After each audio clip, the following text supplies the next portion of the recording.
I'm absolutely delighted to be here in Glasgow on a sunny spring morning, if that's not tempting fate, and want to begin by thanking you, Ross, and thanking SCDI for hosting this event today. The founding mission of the SCDI was, of course, to examine and consider the industrial, commercial and economic problems with which the country is faced and endeavour to arrive at solutions. And the theme of my presentation today, how we best equip ourselves as a country to address the challenges we face, seeks very much to take a similar approach. It is now, as you will no doubt have picked up from the press over the weekend, less than 200 days to go to the referendum on the 18th of September.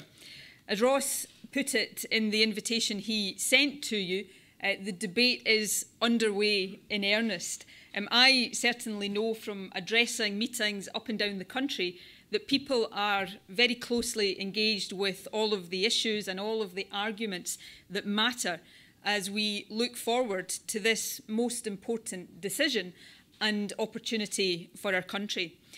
And two further things are very clear to me as I travel around the country.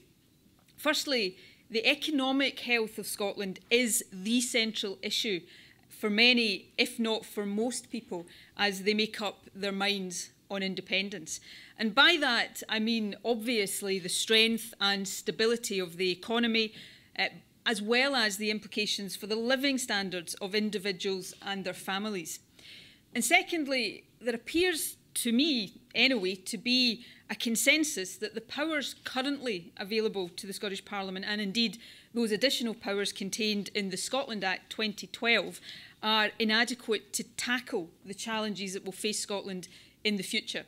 In other words, most people that I speak to do not want the status quo to be the outcome of the referendum. There is a strong view, which is borne out by opinion polls and borne out very strongly by the Scottish Social Attitudes Survey, that more powers for the Scottish Parliament are essential to meet the aspirations of the Scottish people and address these key challenges that we face as a country. So my central point today is that the only way to secure any additional powers, but also to ensure that any new powers are substantial enough to meet those challenges, is to vote yes. Now, as a nationalist, as a lifelong nationalist, I believe that Scotland should be independent because that is the natural and best state of affairs for all nations. But that view, which was once described by my late colleague, Professor Sir Neil McCormack, as existential nationalism, is not really what drives and powers my support for independence. Nor do I think you have to be a nationalist in that sense to vote yes in September. Instead, independence, for somebody like me, who Neil would have described more as a utilitarian nationalist, is about equipping ourselves with the powers that we need to succeed as a nation, an economy and a society. It is very much about powers for a purpose. So it is, in my view, a very hard-headed analysis of what constitutional option will equip Scotland best for the future that should lead to a decision to vote yes. The 5 key challenges facing Scotland, both now and in the future, as I see them, are these. Firstly, how can we build a more sustainable economy, better able to withstand the inevitable economic ups and downs and compete with the gravitational pull of London and the South East? Secondly, as our population ages, in common with countries around the world, how can we boost the number of people in Scotland of working age? Thirdly, how can we protect and improve our public services? Fourthly, how can we protect pensions and the post-war welfare state from those at Westminster who seem intent on dismantling social security? And lastly, how can we improve living standards and reduce the gap between rich and poor so that we do have genuine equality of opportunity for all children in Scotland? And today, with reference to each of these challenges, I want to set out why I believe a yes vote is essential if we are to secure that better future. And I will also set out why I believe that any proposals for more powers which may or may not be brought forward by those parties advocating a no vote will fall short of what we need. And they'll fall short on the grounds of substance, the lack of a common plan, and the absence of any guarantee on delivery. Now, in Scotland's Future, the Independence White Paper, the Scottish Government set out the facts and the figures that demonstrate that Scotland can be independent.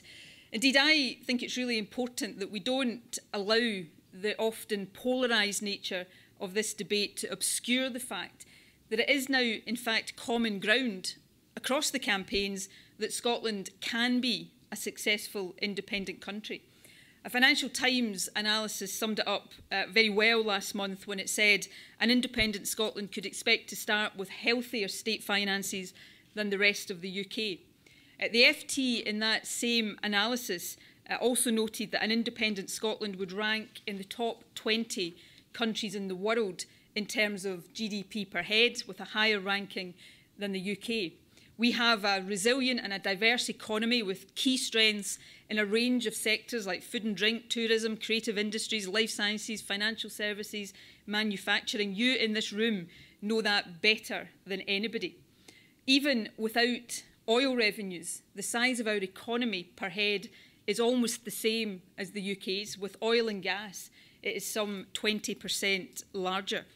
For each and every single one of the past 32 years, we've generated more tax per head of population than the UK as a whole.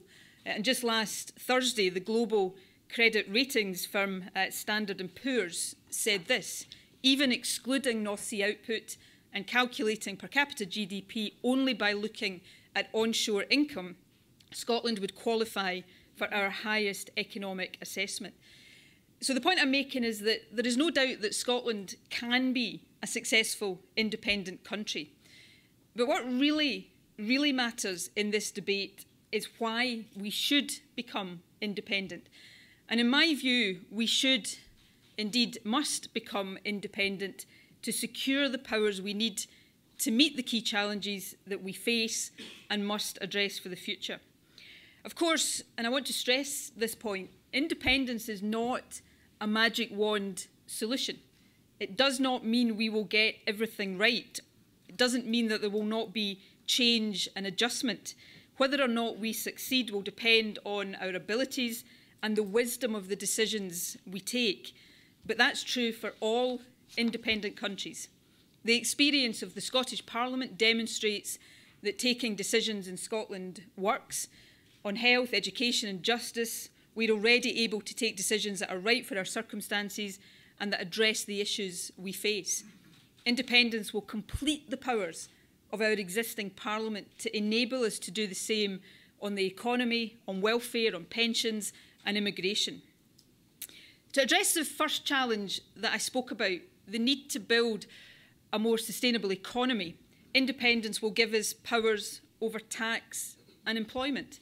And in the White Paper, the Scottish Government set out how we would start to use these powers to grow and to rebalance the economy, boost productivity, and create an environment in which businesses will flourish, the kind of environment in which our existing businesses will want to stay and to which new businesses can be attracted to locate. So we would use tax powers to cut corporation tax. We would halve the rate of air passenger duty with a view to eventually abolishing it altogether. And both of these policies are examples of how we would use the powers of independence to seek to give Scottish business a competitive edge in the face of the gravitational pull of London. The London suction effect, as it was described, I thought rather unkindly by Vince Cable, is powerful. And unless we are able to take action to level the playing field and to give ourselves the ability to compete, the risk is that we will lose out. So we need to have the powers to take action to protect investment and jobs here. Using employment powers, we would establish a social partnership approach with a convention on employment and labour relations to address issues like the minimum wage and labour productivity. We would examine the best way of securing employee representation on company boards and set a target for women's representation on company and public boards. Future independent Scottish governments would also have powers to boost manufacturing, for example, by looking at issues such as capital allowances and access to finance. And we can use our vast potential in renewable energy as a basis for reindustrialising Scotland and rebalancing our economy. So with the powers of independence, we can set a clear plan to put our economy on a more competitive, sustainable and inclusive path. On the second challenge that I have identified, how we can grow our working age population, independence will give us powers over immigration, and by putting us in charge of spending and revenue, enable us to transform the provision of childcare in Scotland, a move that is essential if we are to raise substantially the level of female participation in the workforce. All developed countries face democratic pressures. Scotland is not unique in that respect. And of course, we should never forget that the fact that more of us are living longer is a good thing. It's something to be celebrated, not bemoaned. But that said, to boost economic growth, increase tax revenues and help pay for public services and pensions in the long term, we do need to expand the number of people working in Scotland. In Scotland's future, we set out a plan to use the powers of independence to achieve this goal. So starting by making some very different decisions from Westminster, such as on defence spending, and by not proceeding with David Cameron's married couples tax break, we would embark on a phased transformation of childcare. The commitment for universal childcare to be available for all children aged 1 to 5 for the same number of hours as children spend at primary school would create, in and of itself, directly 35,000 jobs.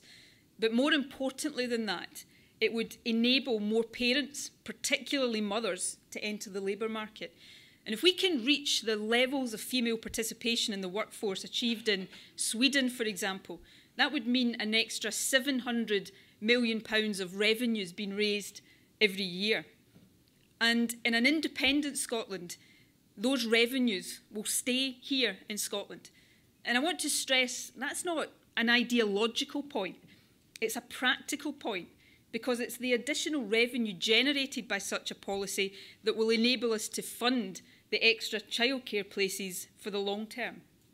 Under Westminster, however, the revenue would flow to the Treasury in London, and the Treasury would decide how much of that we got back. So as Professor Sir Donald Mackay, a former Chairman of Scottish Enterprise, has said recently in evidence to the Parliament's Economy Committee, no financially responsible Scottish Government would dare to implement the childcare proposals under the fixed block grant funding of devolution unless they were prepared to take an axe to existing programmes. So this is a transformation that can only happen with a yes vote.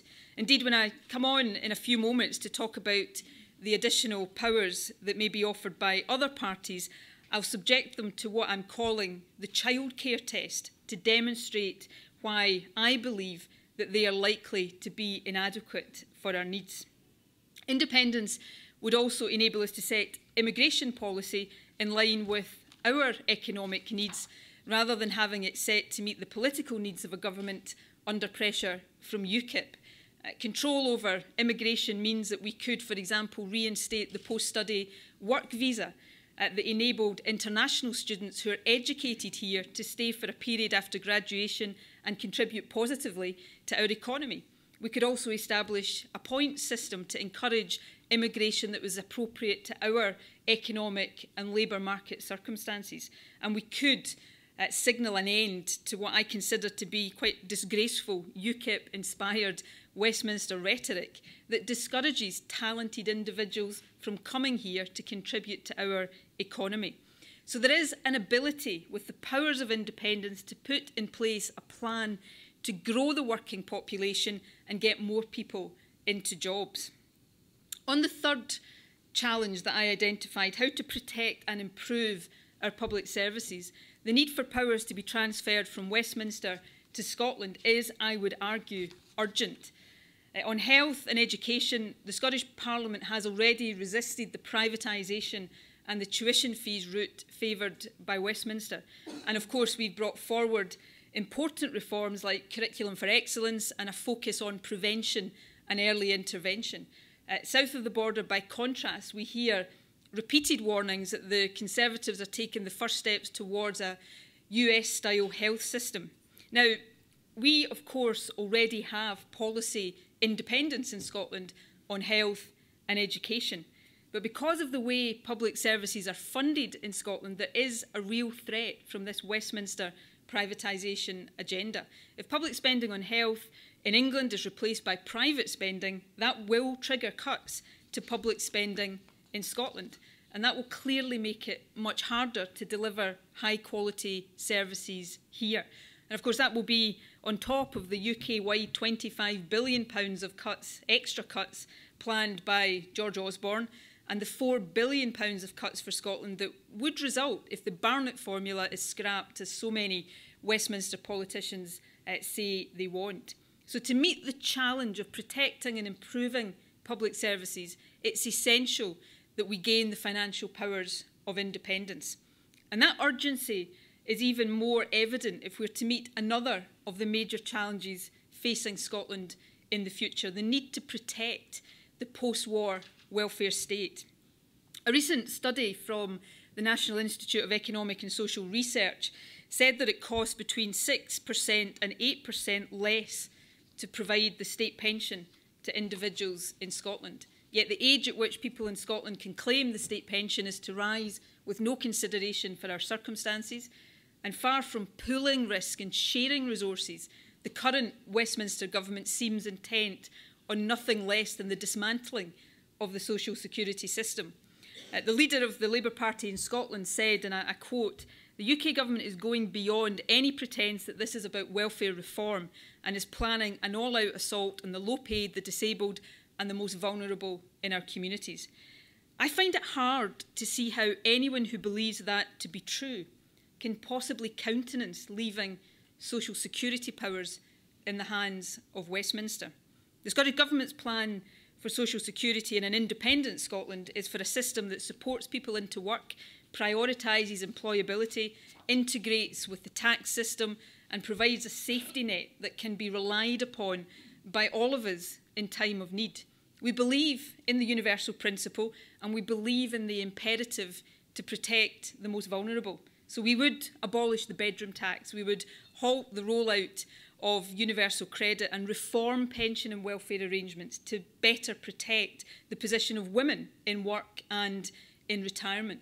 These are choices that are only available if we trust ourselves to run the social security system. And finally, on the challenge of improving living standards and closing the gap between rich and poor, once again I would argue there is a clear need for the powers of independence. The UK is right now one of the most unequal countries in the developed world. Living standards have been falling for those on middle and low incomes. The gap between rich and poor is getting wider. Scandalously, it's estimated that at least 50,000 more children will by 2020 be living in poverty as a result of Westminster policies. Those on the lowest incomes have been suffering the most. We've seen the minimum wage consistently fall behind the cost of living.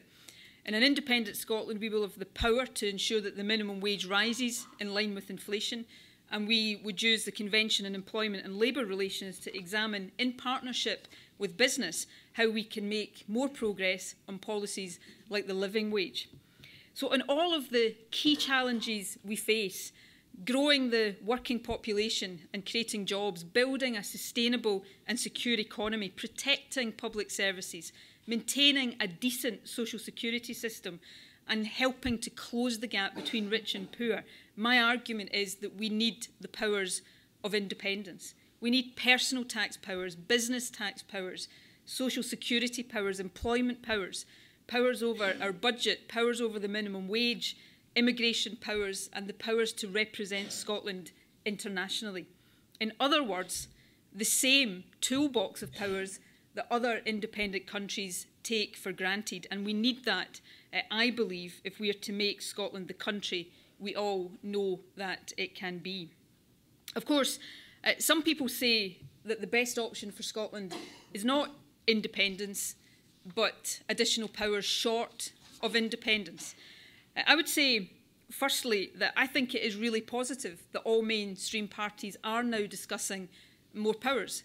The debate seems to me to be no longer about the principle of taking decisions in Scotland, but simply about the extent of the powers to be transferred, and I think that is a positive development. But I want, for the remainder of my remarks, to demonstrate why I believe that extended devolution is not the best option, nor one that we can rely on to be delivered. I will start with the obvious point that the option of more powers short of independence is not actually on the ballot paper in September. Indeed, it was the UK government and other opposition parties that insisted there was no third option of further devolution put to the people. So as a matter of simple fact, the only referendum outcome that will guarantee more powers is a yes vote. But that's not the only reason I believe that more powers option falls far short of what we need. That conclusion is one that is based on an analysis of the maximum that each party is likely to propose and an assessment of the extent to which these proposals would enable us to address the challenges that I have spoken about. Now, I should also say at this point that neither Labour nor the Liberals nor the Tories have yet come up with their final proposals. But certainly in the case of Labour and the Liberal Democrats, we have a clear idea of where they will end up in the shape of the Labour interim report on devolution and the report prepared for the Liberals by Sir Mingus Campbell. And I would argue that they both fall short of what we need on the three grounds that I've mentioned: substance, the lack of a common plan, and the absence of any guarantee on delivery. To take the Labour Party's interim report, it recommends devolving income tax, though if we're to believe what we read in the newspapers, that's currently the subject of deep divisions within the Labour Party, and possibly air passenger duty, which was first recommended by the Calman Commission in 2009. But that report expressly rules out the devolution of corporation tax or national insurance, oil and gas revenue, or any substantial power over the welfare state.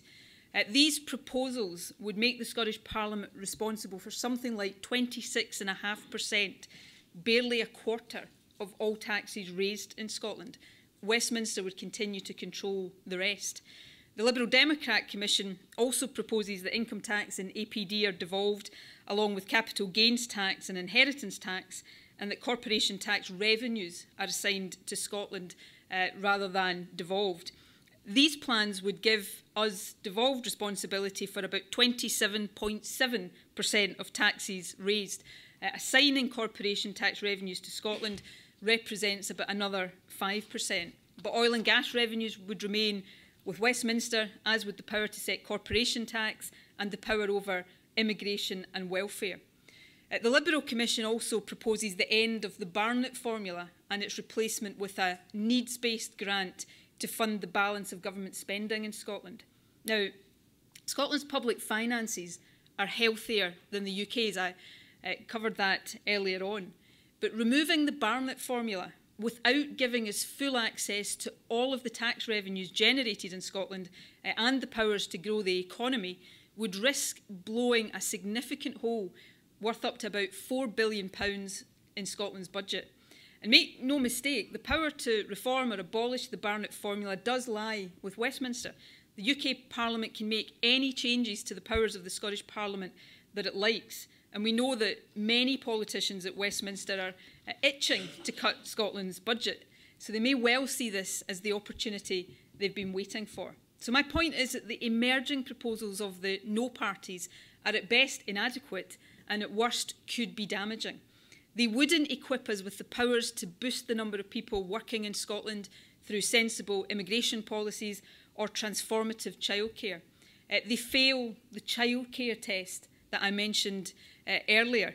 I indicated earlier that a transformation in childcare could raise an additional £700 million per year in revenues from enabling more women to work. That money would come from, for example, income tax, national insurance contributions, indirect taxes like VAT and corporation tax.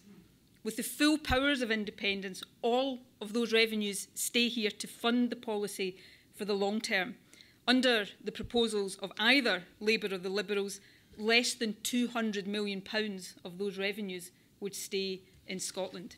These limited proposals for fiscal devolution mean that the responsibility for the vast majority, around 3/4 of Scottish taxes, would remain with Westminster.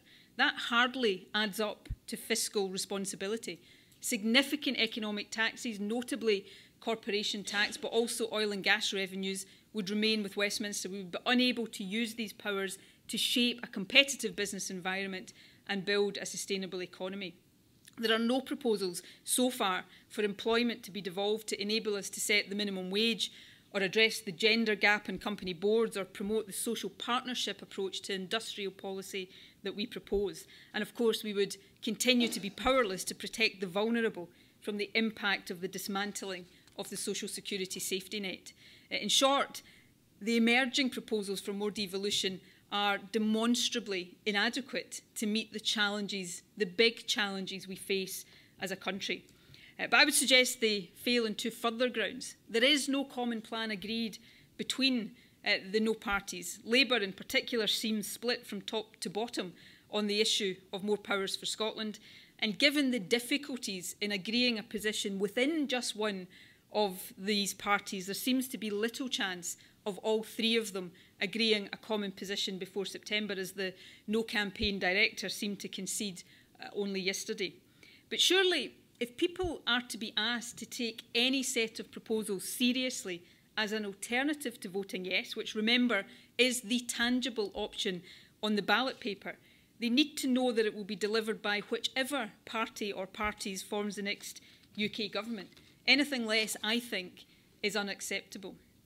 And finally, as I indicated earlier, there is no guarantee of delivery of any more powers. To be blunt, there is no more powers option on the ballot paper that people can put their cross against as a way of ensuring that there's no way back for the politicians who promise more powers now.